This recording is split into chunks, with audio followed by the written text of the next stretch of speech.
É sempre bom compartilhar a palavra, né? Eu já falei isso várias vezes. E é bom porque a gente pode dividir um pouco daquilo que Deus vem falando conosco, né? Para quem não me conhece, sou um dos pastores, sou casado com a Andressa, tenho as duas filhas aí, a Helena e a Lívia. E sempre quando Deus fala comigo algumas coisas, aquilo fica no meu coração muito forte, assim. Então eu sempre falo com a Andressa, compartilho com ela, e essa mensagem eu creio de verdade que Deus quer falar conosco. Então eu estou muito feliz de poder falar hoje com vocês. E se você às vezes está chegando na Cornerstone há pouco tempo, ou até mesmo você que já está com a gente um pouco mais de tempo, talvez já tenha percebido que em alguns aspectos a gente se move como igreja um pouco diferente das igrejas, vamos dizer, mais tradicionais assim. Mas o motivo disso é porque a gente tem entendido como família de que vir aqui no domingo, né, nessa disposição, vocês aí, palco, microfone, não necessariamente ou pelo menos não é tudo que Deus espera de nós. Então esse desejo de realmente nós sermos uma comunidade, uma família espiritual, vem crescendo dentro de nós. E com que você vai falando, parece que isso é meio unânime. A gente vem ficando cada vez mais próximos um dos outros, as pessoas vêm chegando e parece que estão entrando nessa cultura também. Porque a gente não vem aqui só por vir, só para bater o cartão. Nós estamos realmente interessados em entender o que Deus está fazendo na nossa geração. Como nós podemos contribuir para o plano de Deus. Se o plano de Deus ele vem se desenrolando ao longo dos tempos, cara, o que Deus está fazendo hoje? E como nós, não só eu, não só a Andressa, ou o Diego, o Gu, o Farley, não só individualmente as pessoas podem corresponder, mas como que nós podemos corresponder coletivamente? O que Deus espera de nós como família? O que Deus espera de nós como comunidade? Então as programações aqui não são para encher uma agenda, não são para você poder falar, puxa, eu vou numa igreja, eu vou lá, eu entrego a oferta.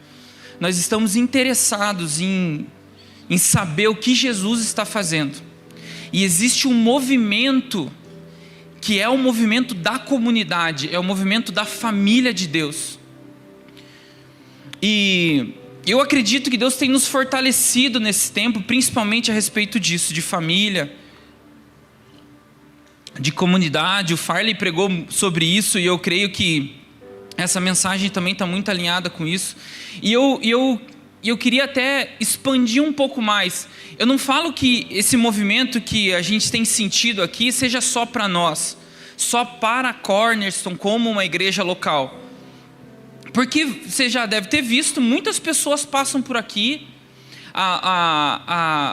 o time de adoração, os pastores servem em outras casas, servem em outras igrejas também.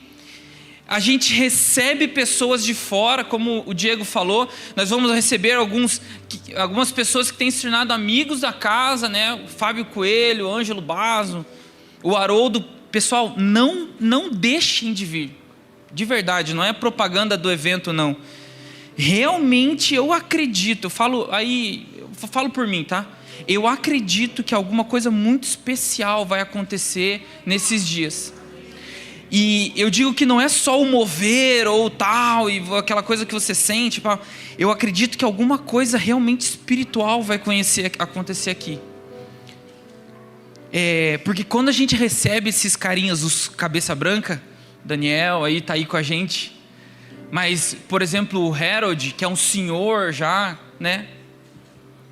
E tem se movido há anos e anos em cima de uma coisa que tem a ver com o mover de Deus, e pelo momento que nós estamos vivendo hoje, pelo que está acontecendo em Israel, eu acredito que uma coisa muito especial vai acontecer. Como eu falei, a gente não vem aqui pela programação, certo? Mas a gente se move por alguma coisa que Deus está fazendo. Então não deixe de vir. Então a gente recebe amigos de fora. Então eu vejo que Deus tem movimentado alguma coisa dentro do corpo para que a gente de fato se torne, né, a noiva do Cordeiro. E eu creio também que Deus está regimentando um exército agora para os últimos dias. Um movimento de fortalecimento vem acontecido não só no nosso meio, mas em outros lugares. Não tem ninguém que não olhe as notícias de hoje. Então os dias estão ficando cada vez mais maus, e se nós temos um entendimento mesmo que razoável das profecias bíblicas, nós vemos que alguma coisa está se movimentando. E o tempo do fim, ele é um tempo que a Bíblia já nos diz que será um tempo perverso. Então nós precisamos ser um exército que vai defender aquilo que o Senhor fala na sua palavra, mas principalmente nós seremos uma resistência contra a entrada do mundo para dentro da igreja. Então Deus está regimentando esse exército para si, e é um exército que vai ser capacitado por esse derramar do Espírito Santo que virá sobre nós. Nós cremos isso. Então eu vejo que da mesma maneira que quando um ferreiro ele vai fazer uma espada, ele pega aquele pedaço de metal e ele várias vezes põe ele no fogo, tira, bigorna. Fogo, bigorna. E eu acho que o louvor hoje foi muito especial, né? A gente falou tanto de fogo, né? Então eu creio de verdade que Deus vai trazer um fogo no nosso meio. E da mesma maneira que a espada, o metal, ele é moldado do fogo para a bigorna, do fogo para a prensa, os vasos de barro, eles também são formados pela mão do oleiro, mas eles vão para o fogo. Eles precisam ser resistentes. Eles precisam tomar aquela forma que o oleiro quis para sempre. E é o fogo que faz isso. Então o barro vai do oleiro para o fogo. Se não deu certo, vai para o oleiro de volta depois para o fogo. Até que aquilo fique alinhado. Até que aquilo tenha a forma exatamente que o oleiro quer, ou que o ferreiro quer. Então, se a gente tem desejado o fogo, eu tenho certeza que ele virá. Ele vem para queimar muitas coisas que muitas vezes estão em desacordo ou desalinhados com todo esse plano que eu falei, que nós como comunidade, e eu imagino que Deus, olhando aquilo mais de cima, vê todo esse plano eterno se formando, e Ele vai moldando aquela coisa toda, para que o fim seja o fim que Ele quer. Então eu queria já aproveitar e no começo falar que o que eu vou dizer aqui, o que eu vou falar, de maneira nenhuma é uma mensagem de juízo. Eu quero que você já guarde isso no seu coração, de verdade. Porque desde que Deus começou a ministrar isso comigo, esse foi um ponto que Deus deixou muito claro, que essa é uma mensagem do amor de Deus. É uma mensagem do amor de Deus. Então guarde isso no seu coração. Esta é uma mensagem do amor de Deus. E coincidência ou não, né? Cantamos muito sobre a noiva. Noiva, noiva, noiva, noiva. E quem esteve aqui no encerramento do jejum, dos 40 dias, eu comentei um pouco sobre isso, mas eu creio que é um tempo para que Deus de fato molde essa noiva, porque, irmãos, nós somos um exército, nós somos a noiva, nós somos várias coisas. Vocês conseguem compreender? Nós não somos só uma. A Bíblia usa várias figuras e nós somos todas elas. Mas como noiva, é um tempo em que, da mesma maneira como Deus pediu para que o profeta Oséias, ele se casasse com uma prostituta, para trazer à tona o que o povo de Israel vivia naquele tempo, onde ele se prostituía com outros maridos, ao invés de estar com o Deus, né, o Deus de Israel, que era o seu marido verdadeiro. Então, talvez você conheça a história, mas Oséias casa com uma prostituta, ele tem filhos com ela, para demonstrar como Israel se comportava diante de Deus. Mas chega em um momento em que Deus, com seu amor, ele fala que eu vou atrair a noiva para o deserto. E eu vou atraí-la para falar com ela sobre amor. Porque Deus não consegue ver a noiva indo para lugares, se deitando com outros maridos e deixar isso passar batido. Então ele não vem e estabelece somente o juízo, a consequência do pecado, mas ele atrai essa noiva ao deserto. Ele fala que ele vai atrair Israel ao deserto para falar de amor com ele, para que dentro do coração de Israel as coisas sejam mudadas. A Bíblia fala de que ele vai entulhar os caminhos para que ela não vá mais ao encontro desses outros maridos. E ele vai transformando o coração de Israel em um coração fiel. Ele vai transformando o coração da noiva para que ela realmente entenda de que tudo de bom que ela tem vem do Senhor. Então eu creio que esse é um período em que Deus tem nos chamado muitas vezes ao deserto, mas Ele nos chama para falar de amor, porque Ele está nos chamando para mais perto dEle. E esse chamado de amor, ele nos empurra a crescer. Ele nos empurra a avançar, a mudar de nível.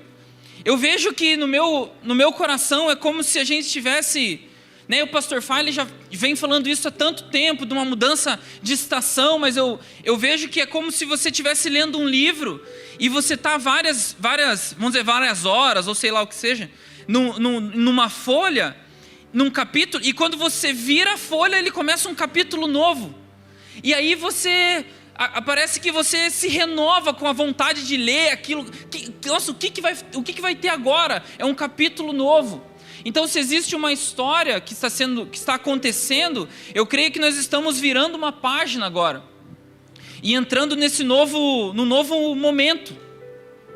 E muitas vezes esse lugar de uma conversa mais séria do Senhor, esse lugar onde às vezes é o lugar que você saiu do fogo e está na bigorna, ele pode causar um sentimento de tristeza dentro de nós.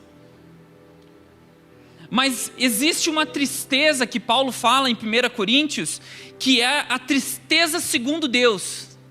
E essa tristeza segundo Deus, ela vem para trazer arrependimento. Porque sempre Deus está buscando um lugar dentro dos nossos corações, para que a gente fique exatamente alinhado com o seu plano. E isso tem tudo a ver com amor e não com juízo. Então, se hoje Deus vai falar ao nosso coração e nos trazer um alinhamento, eu quero que você sinta, e eu oro que em nome de Jesus, Espírito Santo, que durante todo esse tempo que nós estamos aqui, que você estenda a sua mão preciosa sobre o coração de cada um, e que o nosso coração e a nossa mente se encha do seu amor, do seu cuidado, da sua proteção, da sua misericórdia. Então, Espírito Santo, nós te pedimos, haja sobre nós da maneira que você quiser. O nosso interesse é o seu interesse. O nosso desejo é o seu desejo. Nós viemos aqui não só para uma reunião formal, mas nós viemos aqui para encontrar o Senhor. Nós viemos aqui numa expectativa de ouvir algo que venha de você. E eu creio que o Senhor falará em amor aos nossos corações hoje. Então, Espírito Santo, esteja livre no nosso meio. Nós te damos liberdade hoje aqui.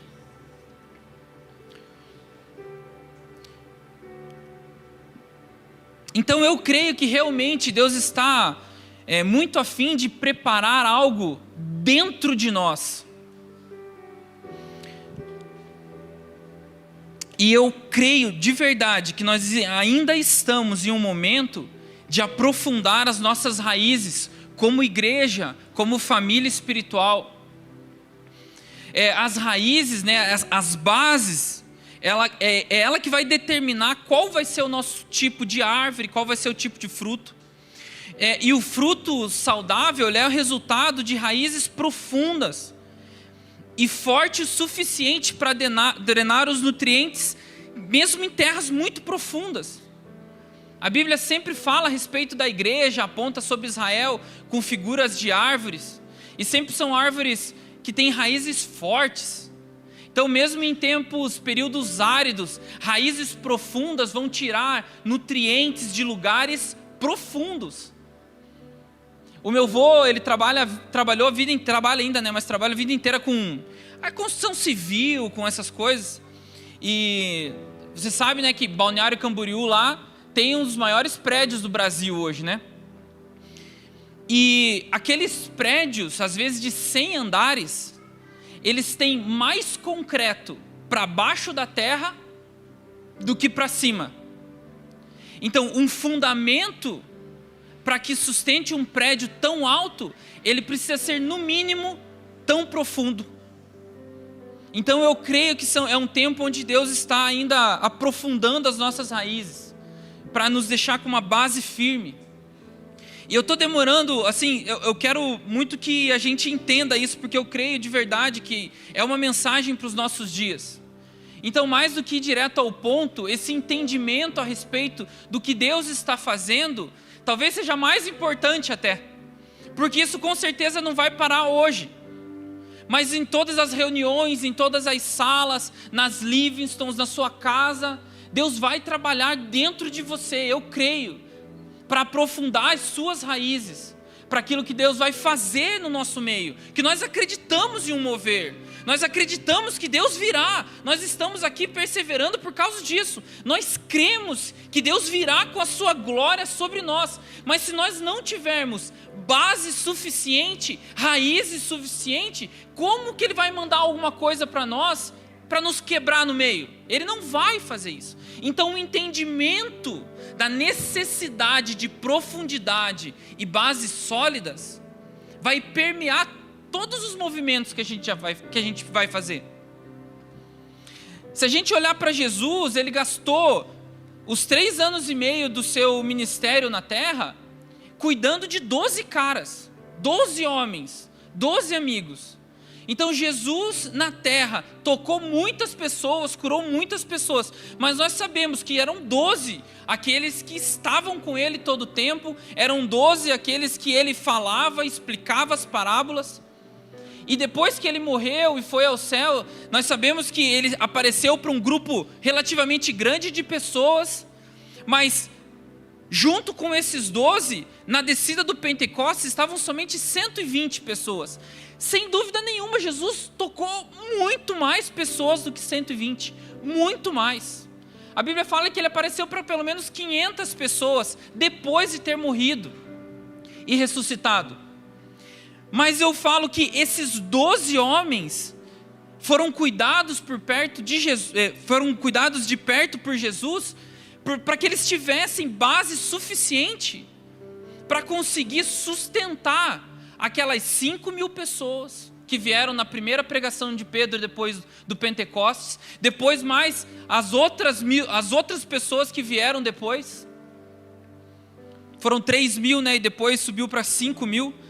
Então, se esses homens não tivessem firmados no que depois Atos fala que era justamente, né, a doutrina dos apóstolos, eles não teriam forças suficientes para receber tudo que o Senhor queria derramar. Então eu creio nesse período de construção de bases, de fundamentos, que também é a mesma coisa de quando um bebê está sendo formado dentro da sua mãe. Em alguns períodos a mãe sente dor e sente cansada, ela se sente apertada, porque todo o corpo dela está envolvido em mandar nutrientes para aquilo que está sendo gerado. Então, se às vezes a gente sente um desconforto, alguma coisa que Deus apertando, mas é porque Deus tem gerado algo em nós. Então é um tempo em que a gente está demandando, esforçando não por nós mesmos, como se fosse algo das nossas forças, mas através do que o Espírito Santo tem nos dado. Nós estamos gerando isso em Deus. Paulo fala de que ele gerou filhos. Então nós estamos para dar luz a alguma coisa. E nós estamos nesse período de maturação, onde Deus está formando algo dentro de nós. Mas depois que esse bebê nasce, vale a pena todo o esforço. Todo o esforço. Temos vários, aqui, papais recentes, esperando babies aí. Nossa, a igreja está crescendo. Glória a Deus. E antes de entrar nos pontos, eu queria falar mais uma coisa. E eu também queria conectar com o momento nosso de adoração e de alegria aqui. E eu creio que Deus conduziu para isso. Eu creio mesmo. Creio que Ele falou conosco a respeito da noiva. Creio a respeito da alegria. Então às vezes você pode até pensar, mas como que às vezes uma mensagem que vai falar a respeito de construção, de Deus movendo dentro de nós, de pecado e arrependimento, tem a ver com alegria e tempo de renovo? Tem tudo a ver, irmão. E eu queria que você abrisse comigo no Salmo número 42. Eu quero ler com você esse Salmo de Davi. E eu acredito que isso vai entrar no seu coração como um entendimento de que Deus pode fazer, no meio de um movimento de alegria, um momento de conserto. Porque o nosso Deus, Ele é 100% amor, 100% justo. Nós temos um Deus que Ele não negocia com a verdade, Ele é imutável. Mas Ele também se inclina a nós. Ele também veio, abandonou tudo que tinha no céu para morrer por nós. Nós somos parte dessa família de um Deus que consegue, em meio ao caos, trazer alento, trazer amor, construir em meio à guerra. E eu acho que Davi talvez seja um dos caras que mais entenderam. Eu creio que na época de Davi, pelo menos, se não por muito mais tempo, ele foi o homem que mais entendeu o que Deus estava querendo fazer na sua geração. Então vamos ler o Salmo 42. Assim como o cervo brama pelas correntes das águas, assim suspira a minha alma por ti.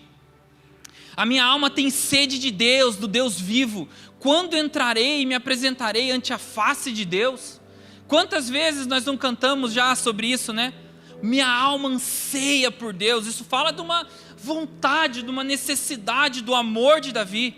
Mas ele começa: as minhas lágrimas servem-me de mantimento de dia e de noite, enquanto me dizem constantemente: aonde está o seu Deus? Quando me lembro disso, dentro de mim derrama minha alma, pois eu havia ido com a multidão. Fui com eles à casa de Deus, com voz de alegria e louvor, com a multidão que festejava. Por que está abatida, ó minha alma? Por que te perturbas em mim? Espere em Deus, pois ainda o louvarei pela salvação da sua face. Ó meu Deus, dentro de mim a minha alma está abatida, por isso lembro-me de ti, desde a terra do Jordão e desde os Hermonitas, desde o pequeno monte. Um abismo chama outro abismo, ao ruído das suas cachoeiras, todas as suas ondas e as suas vagas têm passado sobre mim. Então, como que Davi começa o Salmo expressando o seu amor por um Deus maravilhoso? A minha alma tem sede de ti, eu quero te encontrar. E daí depois ele já fala: Deus, mas eu estou sofrendo muito. Eu estou sendo oprimido pelos meus inimigos. Quando eu verei a sua face? Eu me lembro quando eu dançava, perto da arca. Quando que isso vai acontecer de volta? Então Davi, ele vivia as duas coisas. Ele mantinha sua chama acesa, o seu amor por um Deus que ele tinha certeza de quem era. E ao mesmo tempo ele falava: Senhor, as suas ondas passam sobre mim. As suas cachoeiras, as suas águas caem sobre mim. Eu acho que isso é alguma coisa tipo pressão, Contudo, o Senhor mandará a sua misericórdia de dia, e de noite a sua canção estará comigo, uma oração ao Deus da minha vida. Direi a Deus, minha rocha, por que te esquecesse de mim? Porque ando lamentando por causa da opressão do inimigo? Com ferida mortal em meus ossos me afrontam os meus adversários, quando todo dia me dizem, aonde está o teu Deus? Por que está batida a minha alma? Por que te perturbas dentro de mim? Espera em Deus, pois eu ainda o louvarei, o qual é a salvação da minha face, e és o meu Deus. Então eu creio que são dias onde, mesmo que as ondas do Senhor passem sobre nós, para que a gente se alinhe de acordo com o propósito de Deus, mesmo assim a nossa alma vai estar aqui, no momento de adoração. Senhor, como eu quero ver a sua face. Então, à medida em que aumenta a glória, também aumenta aquilo que nós precisamos entregar a Deus. Então não tem nada de errado uma alegria com uma talvez até tristeza segundo Deus, ou um culto, um período de celebração, ele pode muito bem começar com um momento de adoração extravagante e alegria transbordante no coração pelo Deus da nossa salvação, e terminar com um momento de arrependimento profundo. Porque justamente durante esse período é quando o Espírito Santo tem a capacidade de mostrar coisas escondidas no nosso coração. E aí, quando nós entregamos a Ele, a próxima vez em que vamos nos encontrar com Ele, sem dúvida nenhuma, nós estaremos mais perto dEle. E mais perto, e mais perto, e cada vez mais perto. Então nós vamos nos limpando e andando. Nós vamos sendo transformados e andando, porque nós somos transformados de glória em glória. E todas as vezes que nós contemplamos a face do Senhor, nós somos transformados à sua imagem. Então, a gente pode entrar no culto, entrar no momento de adoração, com o coração de uma maneira, entendendo, cara, essa semana, foi uma semana incrível, e eu orei, eu dediquei tempo, Deus falou comigo, eu estou aqui, e eu quero expressar tudo que o Senhor é para mim, e no final você chega, Deus, como eu preciso me arrepender, como que eu não vi isso, como que eu ainda carrego isso dentro de mim? Então isso é completamente normal, porque nós estamos assim, nos relacionando com Deus que é 100% santo, e nós estamos no processo, irmãos. Então nós estamos sendo esticados por Deus nesse tempo. E olha que coisa, fazia tempo que a gente não cantava essa música do Ainda Tenho Fome, né, e tal, e Ainda Tenho Lenha, né, fazia tempo, e eu escrevi aqui até, que muitas vezes, né, muitos aqui já cantaram, né, eu ainda tenho fome, eu ainda tenho lenha, pode vir queimar, e tal. Deus vai vir queimar, com certeza, Deus vai vir queimar, e tirar de dentro de nós, tudo aquilo que não é dele. Mas eu digo que é um fogo de amor. Mais uma vez eu quero reforçar. Não, essa mensagem eu creio de verdade, irmãos. E com muito temor eu falo isso, de verdade. Eu creio que essa é uma mensagem de Deus para nós. Assim, não é uma mensagem de juízo, mas é uma mensagem de amor aos nossos corações. É um Deus amoroso e misericordioso que nos quer ainda mais perto dele. Então, entrando, eu quero passar rápido aqui, o mais rápido que eu puder. Mas o que a gente tem visto hoje dentro da igreja? Antes, era muito comum, ainda é, né? Mas existia um sincretismo muito religioso. Então, se você conhece um pouquinho de história, você sabe, né, que o Brasil foi colonizado por cristãos, lá, Igreja Católica e tal. A Igreja Católica se encontrou depois de um tempo com outras religiões de matriz africana, e aí você tem um sincretismo. Sincretismo é isso, é quando você tem uma junção, por exemplo, de duas religiões. Então é parte de uma coisa, parte de outra coisa. Então, esse sincretismo religioso ele é muito fácil de entender. Mas eu vejo que hoje está acontecendo um sincretismo entre a igreja e o mundo. Valores do mundo têm penetrado na igreja. E de certa forma, até alguns valores da igreja têm penetrado no mundo. Então você vê às vezes um grau de não sei nem o que eu posso dizer, tipo meio que quando as pessoas aumentam muito o valor de coisas tão pequenas em prol da imagem, assim, sabe? Tipo, como essas questões que acontecem. Eu vou usar um exemplo e meus irmãos, eu vou pedir perdão já até, se qualquer pessoa... Mas eu vou usar um exemplo meus amigos aqui, Gustavo e Débora. Vocês sabem que eles são donos da melhor sorveteria de Curitiba, né? Vocês sabem, né? Sorveteria mais antiga da cidade, mais premiado, melhor sorvete da terra. Se hoje nesse calor você não foi lá, vacilou. Na Praça do Gaúcho, irmão, Sorveteria Gaúcho. E lá tem um sorvete que o nome do sorvete é africano. E um dia uma pessoa foi lá e ela se sentiu ofendida. Tipo, pô, por que o nome do sorvete é africano? Tipo, né? Vocês estão... Pô, isso aí é racismo e tal. Mas aí a Débora falou, o sorvete é feito desde 50 anos atrás, com um produto que o nome do produto é africano. Então o nome do sorvete africano é por causa do produto, há 50 anos. Então às vezes as pessoas supervalorizam uma coisa para ter uma imagem boa. E na verdade não é bem isso, porque ela está transformada. Então, às vezes até alguns valores cristãos, eles acabam permeando a política. Então, o conservadorismo, na verdade, ele empresta valores cristãos, mas não é cristianismo. Mas o pior problema é quando a igreja importa valores do mundo. E nós começamos a viver a vida olhando para valores que não são nossos, não são bíblicos. Então o mundo tem muitas vezes empurrado à força, né, para dentro dos portões da igreja, uma mentalidade mundana.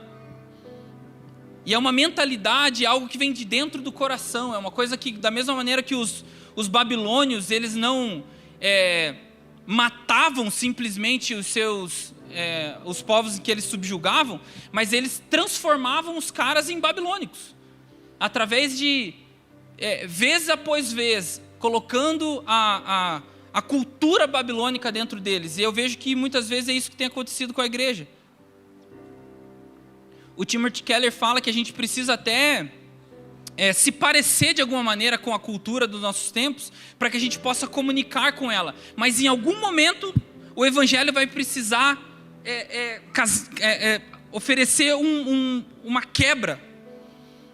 Se a gente não consegue oferecer o que o evangelho tem de contrário, de esforço contra o mundo, nós só vamos se parecer com ele.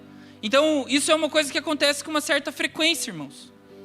A igreja, em prol de evangelizar o mundo, se torna parecido com o mundo, mas deixa de chocar o mundo com as verdades do evangelho. Em Lucas 14, né, a partir do verso 34, você sabe, tem aquele versículo que fala, mas o sal é bom, mas e se o sal perder, né, o seu sabor? O que adianta? Não vale de nada.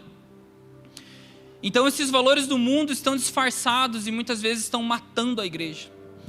E não são coisas de fora, mas são coisas de dentro de nós. E em Lucas 18, versículo 8, Jesus fala, né, a respeito da volta dele mesmo, do Filho do Homem. Fala, quando o Filho do Homem vier, será que ele vai encontrar fé na terra? Por quê? Porque até a nossa fé ela tem sido transformada por valores do mundo. Então, a autoconfiança, o egocentrismo, que muitas vezes vem transformados de alguma coisa bíblica, tem entrado dentro da igreja. E aí a pergunta, né, será que a confiança ela já tomou o lugar da dependência, por exemplo? Será que o egocentrismo, né, já tomou o lugar da submissão? Então a gente precisa se basear na Bíblia, irmãos, e não nos valores do mundo. A gente não precisa ser parecido com o mundo. A gente precisa ser parecido com Jesus. Nós precisamos ser parecidos com a Bíblia. Por isso que, como eu falei, eu creio que é um exército se levantando para ser uma resistência para o fim do mundo. Então, eu não queria te frustrar, mas eu realmente não acredito que a igreja dos últimos dias vai ser aquela igreja super triunfante, que na verdade só vai esperar Jesus voltar com uma fita vermelha já colocada na terra e entregar aquela tesourona gigante. Tá aí Jesus, a terra transformada. Você só vem e corta a fita e reina. O cenário bíblico é um cenário de caos no final dos tempos. Então a igreja triunfando sobre isso, no sentido de sobrepujar o movimento diabólico que vai acontecer, não é o que a Bíblia fala. Nós seremos uma resistência de guardar os valores do Senhor até o fim. Então, são muitos textos que falam, por exemplo, Paulo, de como ele se submetia, como ele era dependente, né? E em Filipenses 3:18, eu vou ler aqui, vocês não precisam abrir, mas Filipenses 3:18 ao 21, pois muitos andam entre nós, os quais repetidas vezes ele dizia, e agora digo, até chorando, que são inimigos da cruz de Cristo. O destino deles é a perdição, o Deus deles é o ventre, e a glória deles está naquilo, e a glória deles está naquilo que deveriam se envergonhar, visto que só pensam em coisas terrenas. Pois a nossa pátria está nos céus, de onde também aguardamos o Salvador, o Senhor Jesus Cristo, o qual transformará o nosso corpo de humilhação para ser igual ao corpo de glória, segundo a eficácia do poder que ele tem até subordinar a si todas as coisas. Então esse sistema babilônico de transformar a mente do povo subjugado é um sistema que está entrando cada vez mais na igreja e matando o crente por dentro, com esse sincretismo com o mundo, os valores do mundo. E eu te digo que o próprio Satanás era o rei dos babilônicos, mesmo que usado por Deus para oprimir Israel. Então é um momento que a gente tem que olhar para dentro. E uma pergunta, por que a gente precisa falar de coisas às vezes ocultas?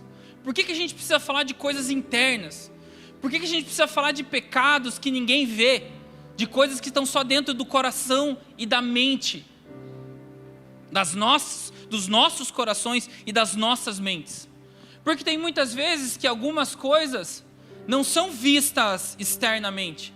Você vai concordar comigo que uma pessoa pode estar pulando loucamente aqui na frente, mas com desejos impuros dentro do seu coração. Uma pessoa pode ter uma aparência de santidade, por exemplo, pelas roupas que veste, mas dentro da sua mente, não. Então por que a gente precisa falar de coisas de dentro? Por que a gente precisa às vezes trazer luz para coisas que são ocultas? Irmãos, porque nós estamos nos preparando para um casamento. Nós não estamos aqui para cumprir agendas. Nós estamos aqui para falar de coisas que o Senhor quer. Nós estamos aqui interessados em vida eterna. Todos nós aqui, a nossa eternidade já começou. O nosso espírito já está aqui dentro de nós e ele é eterno. Então como nós olharemos mais para as coisas que vão se acabar daqui X anos, quando a gente morrer, e não vamos valorizar aquilo que é nosso espírito? E eu te digo, meu amigo, o pecado continua levando as pessoas para o inferno. A porta estreita não foi reformada, ela continua estreita. E mensagens duras da Bíblia continuam sendo mensagens duras. Mas nós queremos que todos se salvem, como Paulo fala. Então por isso que é importante a gente falar de coisas de dentro. E se a gente conecta pecados internos com presença de Deus, é quase que inevitável a gente olhar aquela figura de Ananias e Safira, você não concorda? Que era Novo Testamento e morreram, entregando uma oferta com dinheiro que era deles, mas com o coração corrompido pelo pecado.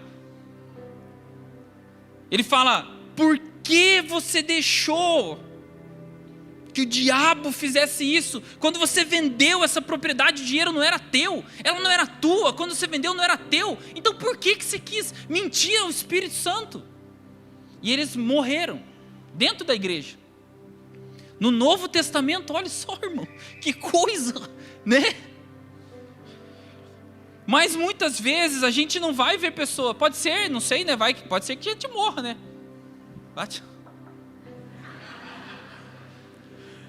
Mas da mesma maneira que Adão, quando pecou no Jardim do Éden, e Deus tinha dado uma ordenança, né? Se você pecar, você vai morrer.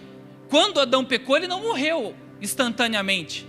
Mas a gente sabe que o espírito dele foi desligado de Deus. E custou a vida de Jesus para religar.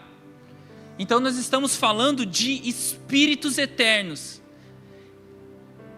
Que, como até o Diego falou, que a expressão do nosso louvor seja algo que brote de dentro de nós. Seja uma expressão externa daquilo que está dentro, de um valor interno, de um amor, de entrega interna. Então, se nós queremos que a presença de Deus se manifeste nesse lugar de uma maneira tão real, nós precisamos zelar para que as pessoas que terão contato com essa glória de Deus também estejam com o coração no lugar certo. Então, quando a gente fala disso, é a misericórdia do Senhor. Por isso que eu falo, é uma mensagem do amor. Porque pode ser que a gente não tenha mortes naturais, mas pessoas podem ser completamente destruídas espiritualmente por pecados. E a gente precisa dar luz a isso, em nome de Jesus. Em Lucas 11, no capítulo 33, Lucas capítulo 33, a partir do verso 33, fala a respeito da luz do corpo, que é o entendimento. Fala: ninguém, depois de acender uma lamparina, a coloca em lugar escondido, nem debaixo de um cesto, mas num lugar em que ilumina bem, a fim de que os que entram vejam a luz. Os olhos são a lâmpada do corpo. E se os seus olhos forem bons, todo o seu corpo será cheio de luz. Mas se forem maus, o seu corpo ficará em trevas. Portanto, tenham cuidado para que a luz que está em você não sejam trevas. Essa luz fala de entendimento. Esses olhos falam dos olhos do entendimento. Então nós precisamos ter a revelação de que a maneira como nós precisamos proceder é a maneira bíblica. Porque senão, se nós tivermos o nosso entendimento deturpado ou parcial, é o que a Bíblia fala. Se o teu entendimento trouxe para dentro de você alguma coisa parcial, que trevas são essas? Porque as pessoas vão andar achando que estão andando num caminho correto, mas estão indo num caminho de perdição. Então falar de coisas ocultas e falar do entendimento é importantíssimo. Nós não podemos negociar. Então há algum tempo Deus falou comigo sobre 3 pecados. E Ele já faz, bem mais de um ano. Mas esses últimos meses Deus trouxe isso muito forte dentro do meu coração. E eu não vou gastar tempo exatamente falando de cada um, porque são coisas muito claras. Mas eu queria que você abrisse de verdade o seu coração, e para que o Espírito Santo, à medida que fale com você, você já possa ir clamando a Ele, pedindo. Então que o Senhor abra os nossos olhos espirituais hoje, de que o entendimento nosso seja aberto no dia de hoje, para que as nossas raízes sejam aprofundadas, para que a gente encontre o lugar de arrependimento e rendição do Senhor, para que Ele tenha mais espaço para vir e derramar das suas bênçãos, do seu favor, do seu amor e da sua glória. E essas 3 coisas são: a primeira é a cobiça, a segunda é o orgulho e a terceira é a idolatria. Então a cobiça foi a porta de entrada para o pecado. Foi isso que aconteceu. Eva cobiçou uma coisa que Deus tinha falado que não era para ter. E continua sendo assim. Inclusive Paulo cita que o pecado encontrou espaço nele através da lei por conta da cobiça. O orgulho é o pecado do diabo. E a grande raiz de uma vida separada dos outros, uma vida autossuficiente. E a idolatria, ela quer roubar a glória de Deus, entregando para outras coisas. Deus não divide a glória dele com ninguém.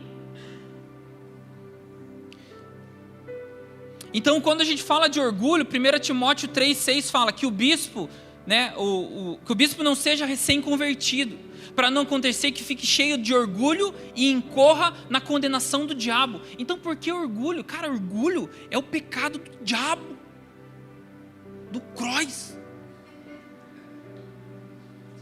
Foi isso, o orgulho. Saul foi um rei orgulhoso. Saul foi estabelecido por Deus para ser rei de Israel, mas quis usurpar o que era para Samuel fazer, que eram os sacrifícios de sacerdote. E depois de ter feito essa burrada, Samuel chegou e já rasgou ele no meio e falou: cara, o que você fez está errado, e a partir de hoje o seu reino acabou. E Deus já vai levantar alguém segundo o seu coração para governar sobre Israel. E depois disso, isso está lá em 1 Samuel, capítulo 13 ao 15. Depois disso, Saul ainda fala para Samuel: tá, Samuel, mas me acompanha aqui, fica junto comigo, apareça do meu lado, para que as pessoas vejam e saibam que eu ainda sou o rei. Orgulhoso. E foi condenado. A Bíblia fala que quando Saul foi ungido rei, cara, foi por Deus, cara. Ele era o mais bonito de todos, grandão, o cara era de uma família boa e tudo mais. Mas ele perdeu. Nós poderíamos até, se Saul continuasse hoje, cantar que Jesus, filho de Saul, mas ele abandonou isso, pelo orgulho. O orgulho nos torna religiosos. Os fariseus, eles eram cheios de conhecimento, eles tinham na sua cabeça todos os textos da Torá, e eles sabiam de tudo, mas o coração deles estava tão endurecido pelo orgulho e pela posição hierárquica que eles estavam em Israel, que mesmo sabendo que o Messias viria, sabia de onde ele viria, eles sabiam todas as profecias, eles sabiam de tudo. Jesus veio e eles não conseguiram reconhecer que Jesus era o Messias. Porque o coração era endurecido, orgulhoso, não abriam mão de nada.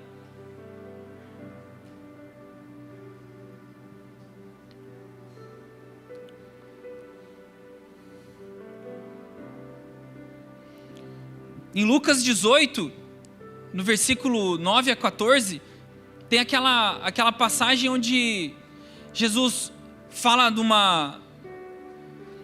de que um fariseu e um publicano oravam no templo. E olha que oração linda do fariseu. O fariseu ficou em pé e orava de si para si mesmo. Ó Deus, graças te dou, porque eu não sou como os demais homens, roubadores, injustos e adúlteros, nem ainda como esse publicano. Jejuo 2 vezes por semana e dou dízimo de tudo que ganho. E o publicano, estando em pé longe, nem mesmo ousava levantar os olhos para o céu, mas batia no peito dizendo: ó Deus, tem pena de mim, porque eu sou pecador. Digo a vocês que este desceu justificado para a sua casa e não aquele, porque todo aquele que se exalta será humilhado, mas o que se humilha será exaltado. Então por isso que eu falei, atitudes externas, elas só vão valer se existe um correspondente interno no coração. Porque é muito fácil pagar de crente, é muito fácil. É só você cartilha, Vans no pé e tal. Crente, cara, esse cara é crente. Mas se o coração não está alinhado, As orações suas vão ser como essas do fariseu. Ele orava de si para si mesmo. Você vai lembrar de uma outra história que Jesus foi jantar na casa de um fariseu. E o nome desse cara era Simão.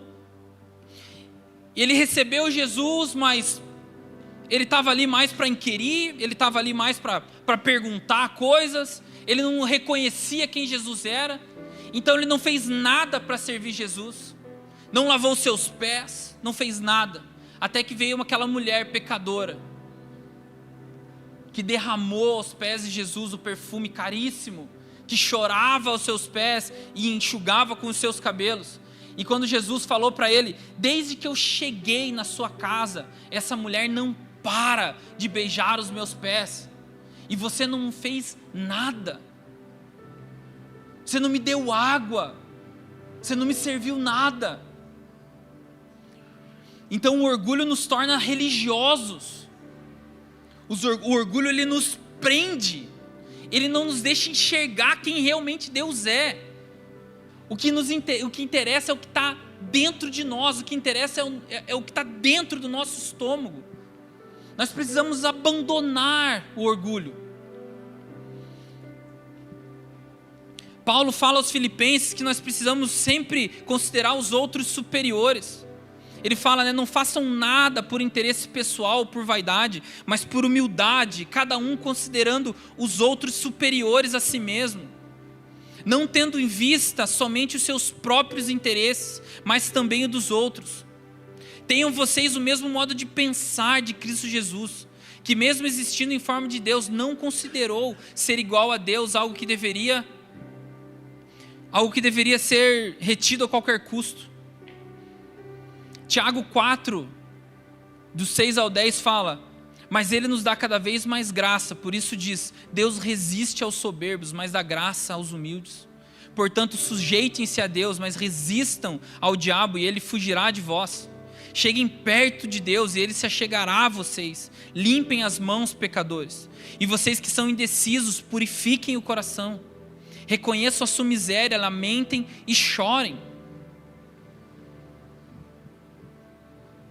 Então Deus resiste o orgulhoso, Deus resiste o soberbo. O orgulho é o pecado do diabo. E o orgulho, você pode ser orgulhoso, eu posso ser orgulhoso, eu posso ter atitudes de orgulhoso sem ninguém saber. Eu vou falar uma coisa para vocês, irmãos, eu vou confessar um pecado já que passou, isso eu já fui, creio que já fui lavado de verdade. Mas há alguns anos atrás, eu já falei isso para a Andressa, já falei isso para outros líderes, mas no momento que a gente estava, eu tinha empresas e um monte de coisa, já falei disso aqui até, e Deus começou a nos levar para um lugar de muita pressão e alinhamento, e esticar. A gente sofreu para obedecer, mas a gente obedeceu, glória a Deus. Mas eu sempre fui um cara que tive um olhar para as pessoas que precisavam de uma certa ajuda. Então eu jogava bola com as pessoas que não eram escolhidas, sabe, esse tipo de coisa. Chamava as pessoas para ser do meu time. Mas em um determinado momento eu lembro que depois Deus realmente trouxe isso ao meu coração. Às vezes eu sentava em mesa com os amigos e eu nunca fui de ostentar e essas coisas, não. Mas eu pensava no meu coração às vezes, cara, eu acho que eu estou fazendo mais dinheiro que esse cara. Puxa, as coisas estão dando certo para mim, Deus está me abençoando aqui e tal. Eu acho que eu estou fazendo mais dinheiro que esse cara. Eu falava que estava, eu queria ostentar, não, mas no meu coração eu me comparava. Então o orgulho é uma desgraça, porque ele corrói a gente por dentro. E Deus resiste ao soberbo. A segunda é a cobiça. Essa palavra, quando é usada na Bíblia, ela tem o seu significado. O dicionário fala até que ele pode até ser bom, mas geralmente é mal. Ele denota um desejo ou apetite natural, geralmente com a implicação de que é um desejo depravado. Então, no Êxodo 20, tem na lei a respeito da cobiça, fala: não cobice a casa do seu próximo, não cobice a mulher do seu próximo, nem seu servo, nem sua serva, nem seu boi, nem seu jumento, nem coisa alguma que pertença ao seu próximo. Como eu disse, Paulo, em Romanos 7, fala a respeito da cobiça, e ele fala de que ele, como sendo fariseu, seguidor da lei, inclusive um motivo que ele poderia até se orgulhar, mas ele não fazia isso, mas ele fala de que da lei dos 10 mandamentos, o único mandamento que era de dentro era a cobiça. Todos os outros poderiam ser vistos por fora. Não mate, não roube e tal. Mas a cobiça era dentro. E quando Paulo vai falar aos romanos a respeito da lei, ele fala de que quando ele conheceu a cobiça, nessa hora ele morreu. Nessa hora a lei feriu ele. A lei é boa, a lei é perfeita. Ele poderia falar de qualquer outro mandamento, mas ele falou da cobiça, porque se não estivesse escrito que a cobiça era pecado, ninguém iria saber que era pecado, porque ninguém vê. Você pode cobiçar uma coisa de alguém, e você pode conseguir aquela coisa por meios lícitos, mas o seu coração foi cobiça. O que te levou aquilo é a cobiça. Então eu não acredito que seja por o aleatório que Paulo falou isso. Ele fala, porque eu não teria conhecido a cobiça se a lei não tivesse dito, não cobice. Mas o pecado, aproveitando a ocasião dada pelo mandamento, despertou em mim todo tipo de cobiça. Porque sem lei o pecado está morto. Houve um tempo que sem lei eu vivia, mas quando veio o mandamento, o pecado reviveu e eu morri. Ele conheceu o pecado. Ou seja, a importância de falarmos sobre o pecado, para que não haja nenhuma falta de entendimento a respeito disso. E se a gente falou que Saul era orgulhoso, Salomão era aquele que cobiçava. Porque Salomão, vocês sabem, era o cara mais sábio da terra, mas mesmo assim, no final da vida, ele cobiçou tantas mulheres, ele já tinha muitas mulheres, mas ele cobiçou várias de outros povos, e isso levou ele à idolatria, porque ele começou a construir templos e mais templos para todos os deuses dessas suas mulheres. Então, mesmo tão sábio, o mais sábio de todos, o cara que recebeu a sabedoria de Deus, ele deixou que a cobiça entrasse dentro dele. A cobiça é primeiramente desejar o que não está alinhado com Deus, não está alinhado com o que Deus deseja. Isso levará nossa mente a desajustar com o propósito eterno. O mundo quer ditar o que a gente precisa ter. O mundo quer nos falar o que é importante a gente ter. Nós vivemos dentro da igreja, nós temos a Bíblia como nosso manual de referência, como a palavra de Deus imutável, nós queremos seguir, e o mundo entra dentro da igreja e quer falar: é isso que você precisa ter. Sucesso na vida é isso. Se você é próspero, você tem isso. Se você não peca, a sua vida tem que ser essa. E você corre atrás de coisas que são do mundo, acreditando que na verdade são coisas de Deus. O que bloqueia uma vida frutífera é a cobiça. Em Marcos 4, 18 e 19, fala a respeito da parábola do semeador. A Bíblia fala, são sementes lançadas, 4 sementes. A terceira semente, ela cai entre espinhos, ela nasce, mas não frutifica. Quando Jesus vai explicar o porquê, o que é essa parábola, ele fala: e os outros semeados entre os espinhos são os que ouvem a palavra, mas as preocupações desse mundo, a fascinação da riqueza e as outras ambições aparecem e sufocam a palavra, e ela fica infrutífera. Então, cobiçar coisas do mundo vai trazer para nós uma vida infrutífera. Nós não frutificaremos dentro da igreja, nós não frutificaremos dentro do corpo de Cristo, quando a gente olha para o mundo e acha que o que eles têm a oferecer é melhor do que o Cristo tem. E quando nós somos tentados, o que a Bíblia diz que nos faz cair em tentação é a cobiça. Tiago 1:2, bem-aventurado é aquele que suporta com perseverança a provação, porque depois de ter sido aprovado, receberá a coroa da vida, a qual o Senhor prometeu aos que o amam. Ninguém ao ser tentado diga, sou tentado por Deus, porque Deus não pode ser tentado pelo mal e Ele mesmo não tenta ninguém, ao contrário, cada um é tentado pela própria cobiça. Quando essa o atrai e o seduz, então a cobiça, depois de haver concebido, dá luz ao pecado, e o pecado, uma vez consumado, gera a morte. Eu não consigo, é mais forte do que eu. É a cobiça que está falando dentro de nós e não nos deixa falar não para o pecado. Eu não vou fazer. Mas dentro de nós a cobiça fala mais alto. 2 Timóteo 4:3, pois virá um tempo que não suportarão essa doutrina, pelo contrário, se rodearão de mestres segundo suas próprias cobiças, como que sentindo coceira nos ouvidos. Eles se recusarão a dar ouvidos à verdade, entregando-se a fábulas. Alguém tem dúvida que esse tempo já chegou? Pessoas juntando mestres para falar o que eles querem, para levá-los a acreditar em coisas que são as coisas que eles querem. E quais são as coisas que eles querem? As coisas que o mundo quer, as coisas que a mídia fala que tem que ter, as coisas legais da terra. Então será que tem alguém, será que tem algum pastor, será que tem algum mestre que consiga colocar dentro da sua análise bíblica tal e tal e tal coisa? Porque se conseguir é lá que eu vou, porque daí eu justifico a minha maneira de agir, a minha maneira de viver a vida de acordo com as cobiças que eu tenho dentro de mim. Não tenho dúvida que esse tempo já chegou, não tenho dúvida que esse tempo já chegou. E a última coisa, né, irmãos, e não tem como não falar, granas, pilas. Como isso tem entrado na igreja? Porque o amor ao dinheiro é a raiz de todos os males.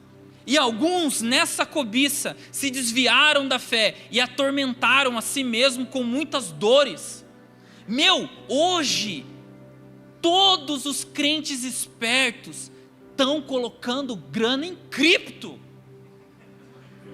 Você já ouviu isso ou não? Cara, se você não é crente, cara, se você lê a Bíblia e é próspero e não investe em cripto, você está fora do circuito. Glória a Deus pela cripto, né, irmãos? Ele ajudou muitos irmãos. Por algum tempo. Até que chegou a parte de que eles foram atormentados a si mesmo com muitas dores. Mas, irmãos, o dinheiro é a única coisa que foi colocada assim, ou o dinheiro ou o Senhor. A única. E a cobiça pelo dinheiro, por uma vida próspera, por uma vida que expressa a bênção, né? Tem entrado muito forte. Glória a Deus, porque Deus, Ele é tão maravilhoso, e Ele nos dá sem medida. Ninguém ganha de Deus em dar, ninguém ganha. Ninguém ama mais a sua família do que Deus. Ninguém se interessa mais para que você seja próspero e abençoado, e que você abençoe outras pessoas. Só que dentro de você, dentro de mim, não pode existir a cobiça pelo dinheiro. Você pode ter muito dinheiro,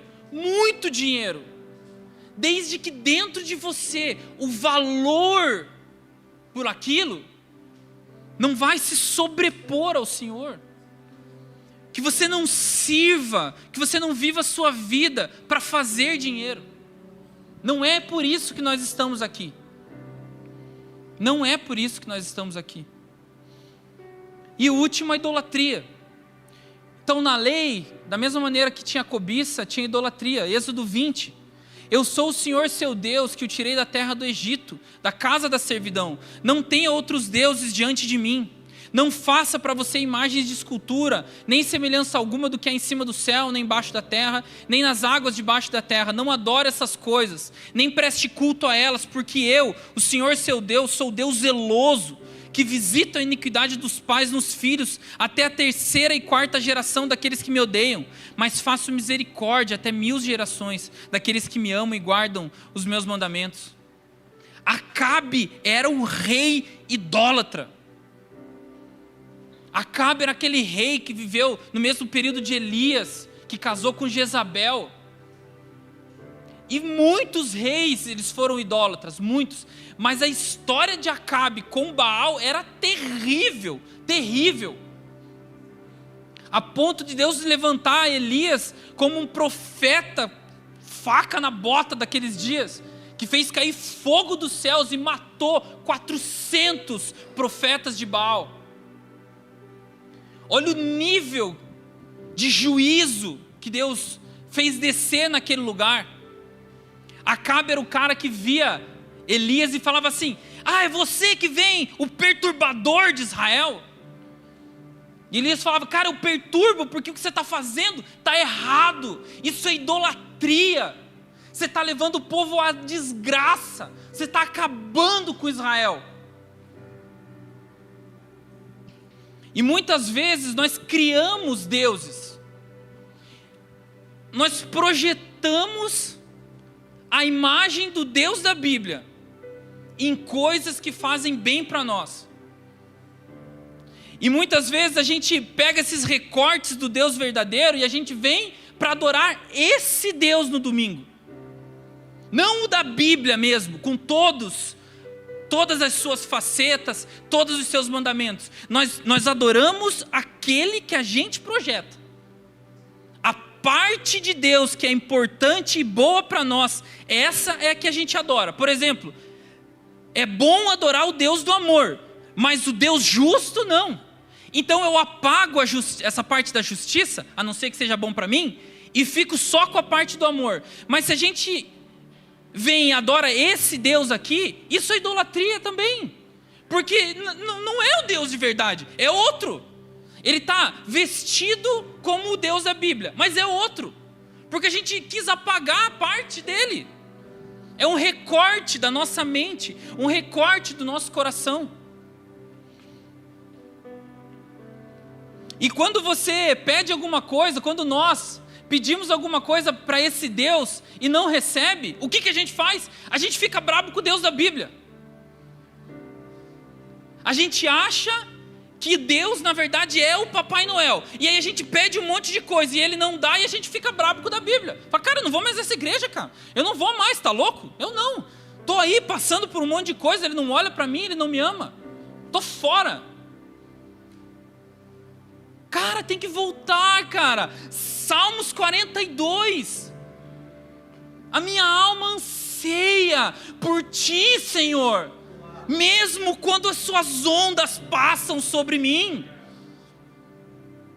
Nós precisamos adorar o Deus verdadeiro da Bíblia em sua totalidade.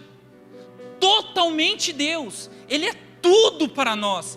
Todos os seus atributos são importantes, todos eles. Nós falamos um pouco hoje, agora, né? Nós precisamos nos alimentar de todo o cordeiro. Nós não podemos comer só as partes que nos são boas. Nós precisamos de todo ele. É esse Deus que merece a adoração, não o Deus da nossa mente. E ele pede um monopólio da adoração. Além de adorarmos a Ele e a Ele somente, integralmente, nós precisamos nos focar 100% nele. E eu queria te falar uma outra coisa: não existe não adoração. Você não pode não adorar nada. O ateu ou o que quer que seja, ele fala: não, eu não adoro. Não, alguma coisa tem um altar no nosso coração e na nossa mente, e nós vamos adorar aquilo. Pode ser o dinheiro, pode ser o corpo, pode ser o status, pode ser o emprego, podem ser as posições, podem ser os sonhos, pode ser as viagens, pode ser os bens, pode ser os filhos, pode ser a esposa, pode ser a igreja, pode ser o pastor, pode ser o seu pai espiritual. A única pessoa que nós precisamos adorar é Deus. Se nós não adoramos eles, alguma outra coisa está no lugar. Mas não existe não adorar.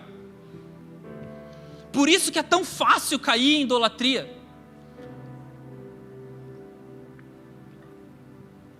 Ezequiel 14:3, filho do homem, esses homens levantaram ídolos dentro do seu coração e puseram diante de si o tropeço e os leva a cair em iniquidade. Será que eu permitiria que eles me consultassem? São os ídolos dentro dos nossos corações. Então a pergunta é: o que tem roubado? O que tem nos roubado a adoração? Onde nós temos colocado a maior parte do nosso tempo? O Art Katz escreve assim no livro Verdadeira Comunhão: uma armadilha mortal para o povo de Deus é priorizar as necessidades e causas humanas ou chamados ministeriais, relegando o próprio Deus ao segundo lugar. Qualquer coisa que deixe Deus em segundo lugar é adoração. E sem conhecimento também não existe adoração. Sem conhecimento não é idolatria. João 4:20 já fala disso, quando Jesus encontrou a mulher samaritana e ela fala: nós adoramos lá e vocês adoram aqui. Ele falou: não, Deus está procurando aqueles que adoram em espírito e verdade. Vocês adoram o que vocês não conhecem. Mesma coisa, ou parecida com ela, o que Paulo fala quando chega em Atenas: o Deus que eu estou falando é esse aí, o Deus desconhecido. Se nós não conhecemos, nós não temos como adorar. Então, se falta conhecimento, se falta Bíblia, se falta palavra de Deus, se falta tempo de devocional, falta conhecimento. Se falta conhecimento, não tem adoração. É repetir as músicas legais, fazer o que os outros fazem, imitar outras pessoas, é qualquer coisa. Mas se não tem conhecimento, não tem adoração. E quem deseja ser adorado no lugar de Deus é o diabo. Mateus 24, quando Jesus fala a respeito do fim dos tempos, ele fala que o anticristo se colocará no templo em Jerusalém e ele exigirá adoração. Então quem busca adoração no lugar de Deus é o diabo. Isaías 42:8, eu sou o Senhor e este é o meu nome. Não darei a mais ninguém a minha glória, nem a minha honra às imagens de escultura. Olhando para essas três coisas, para ir para o fim aqui, o que eu acredito que Deus quer fazer com nós? A gente precisa olhar para a nossa... Eu comecei falando disso, dessa comunidade, dessa família espiritual. O mover que Deus vai fazer e vai conseguir nos livrar de muitas coisas que estão dentro de nós, está aqui, um irmão com o outro, na comunhão dos santos. Nós vamos, claro, se arrepender, nós precisamos pedir perdão ao Senhor toda vez que pecamos, mas é um irmão com outro irmão, um afiando o outro, é dentro de casa, na família espiritual, que nós vamos nos blindar desses tipos de coisas que estão dentro de nós. Por se o Gustavo tem espaço para vir para mim e falar: cara, o que você está fazendo aí? Eu estou ligado. Os outros podem até achar que não, mas eu sei. Eu sei que está aí dentro, cara. Se a gente não tem irmãos que faz isso, se nós não deixamos irmãos fazer isso, nós ficamos fadados a se perder sozinhos. Porque, como eu falei, isso é coisa de dentro, não é de fora. Então, quanto cada vez mais nós entramos mais perto da presença e do trono de Deus, a santidade talvez seja a evidência mais clara de que nos parece. Porque até os seres viventes e os anciãos que estão ao redor do trono, eles falam: santo, santo, santo, a cada revelação que eles têm. Então imagine nós, que estamos querendo construir esse lugar para Deus, e Ele vem nos visitar. A santidade dele é a primeira coisa que vai nos afetar. a luz, o brilho intenso da sua majestade vai começar a iluminar a parte escura dentro de nós. E a gente tem duas opções: ou nós nos arrependemos diante dele, ou a gente tem que marchar para trás. Não tem como continuar a busca por mais de Deus sem se limpar, sem se santificar. Então o caminho de santidade ele vai apertando à medida que nos aproximamos dele. Da mesma maneira que a lei fica evidente para Israel, quando Deus entrega para Moisés, a gente precisa evidenciar o que está tragando muitas vezes as nossas forças. Qual que é a diferença nossa para Israel no deserto? Nós temos um intercessor, nós temos o Espírito Santo para nos revelar, para nos levar a um lugar de arrependimento. Então, quando por vontade própria, da mesma maneira que Jesus fez, nós nos entregamos à morte todos os dias, nós destronamos os principados e potestades que agem para manipular as mentes das pessoas. Se você esteve aqui na escola ver do Fábio, ele falou um pouco disso até, dos principados e potestades, que eles estão sobre regiões influenciando a mente e o coração das pessoas, e não estão influenciando para Jesus, né? Claro que não. Então, quando a gente se despoja de nós mesmos, nós estamos destronando essas potestades e falando assim: aqui o meu interesse é no Deus verdadeiro. A minha mente, o meu coração será moldada de acordo com a palavra de Deus. E ela vai ser lavada e regenerada todas as vezes em que eu me deparo com ela. Nós precisamos nos mover espiritualmente de acordo com o reino vindouro, mais do que qualquer outra coisa. Então existe um lugar de humildade que nós precisamos entrar, de reconhecer como nós precisamos do Senhor. Mateus 5,3: bem-aventurados os pobres de espírito, porque deles é o reino dos céus. É uma necessidade de espírito, de falar: Deus, o que eu preciso é que você venha e me mude por dentro. Eu não sou tão bom assim. Olhando para dentro de mim, eu vejo que eu não sou tão bom assim, como às vezes até as outras pessoas acham que eu sou. É jogar limpo com Deus. Nós precisamos ser uma igreja humilde diante de Deus, reconhecendo as suas limitações e inclinações para o pecado, que, como a Bíblia fala, que tenazmente nos assediam. Nós ainda não estamos num lugar completamente livre do pecado. Nós estamos vivendo, construindo uma vida de santidade, uma vida ao redor do trono, mas é uma vida de luta intensa contra o pecado. A santificação, a luta, isso exige um esforço. E só o Espírito Santo pode nos capacitar para viver essa luta. Mas reconhecer que nós precisamos dele é o primeiro passo. Irmãos, a gente pode até usar as máscaras nas frente dos nossos irmãos, mas diante de Deus, Ele vê lá dentro. Então não adianta se esconder, nós não podemos nos esconder diante da face de Deus. Nós não podemos orar e pedir para que a Sua presença venha e se manifeste, e se ajoelhe com o coração carregado de pecados.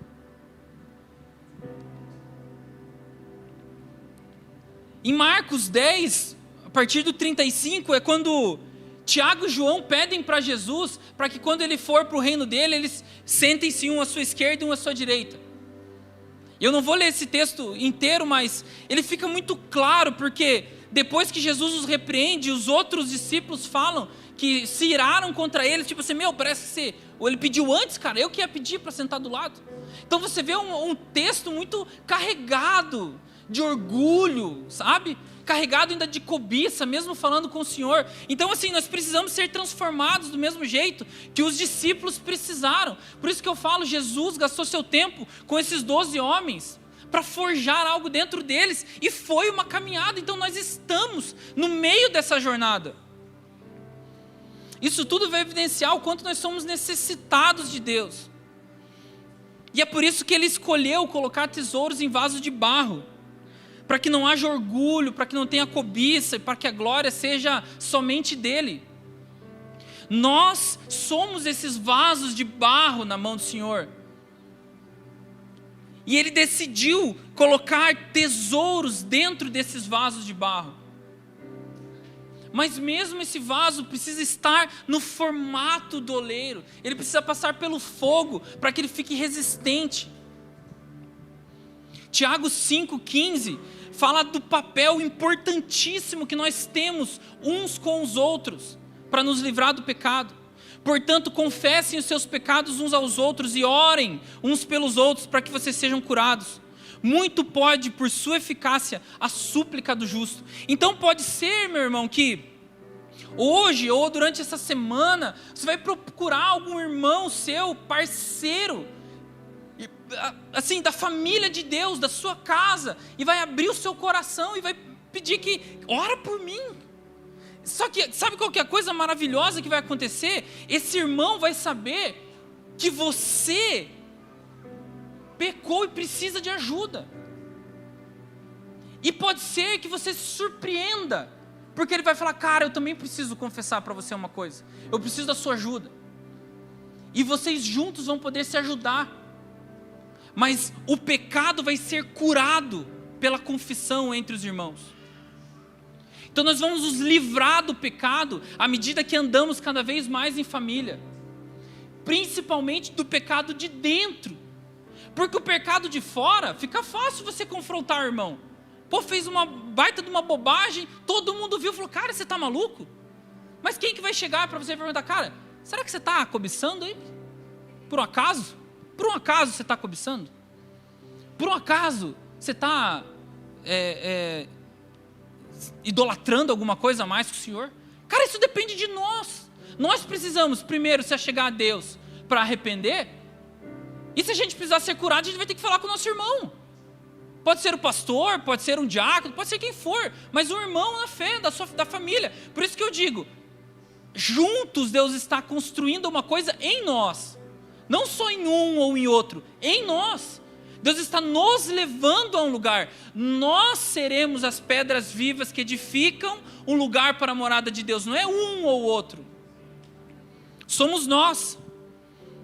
O Art Katz também fala que somos tão orgulhosos que preferimos morrer e sofrer a morte espiritual do que morrer para o nosso ego.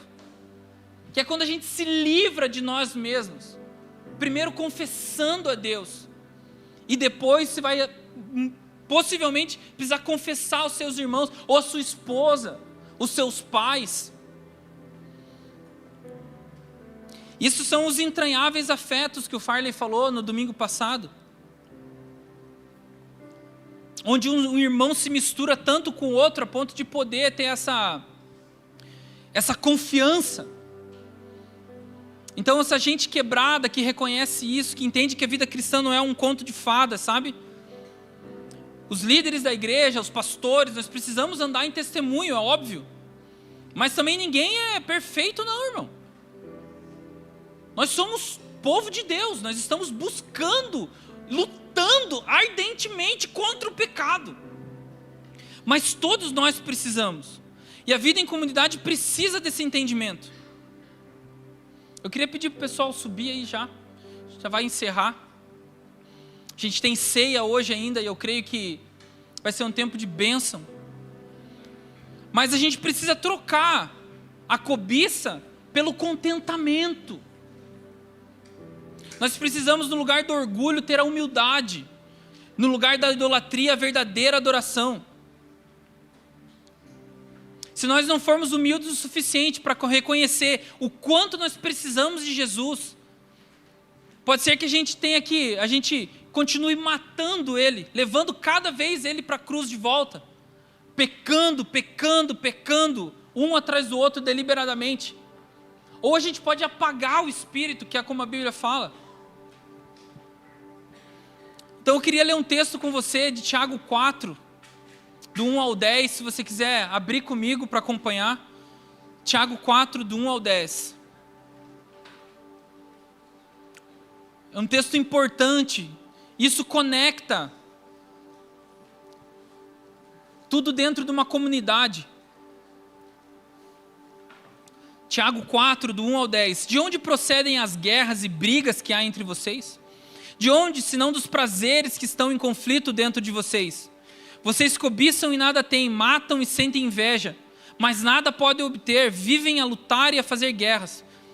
Não têm porque não pedem, pedem e não recebem, porque pedem mal para esbanjar com seus próprios prazeres. Gente infiel, vocês não sabem que a amizade com o mundo é inimizade contra Deus. Aquele que, pois, quiser ser amigo do mundo, se torna inimigo de Deus.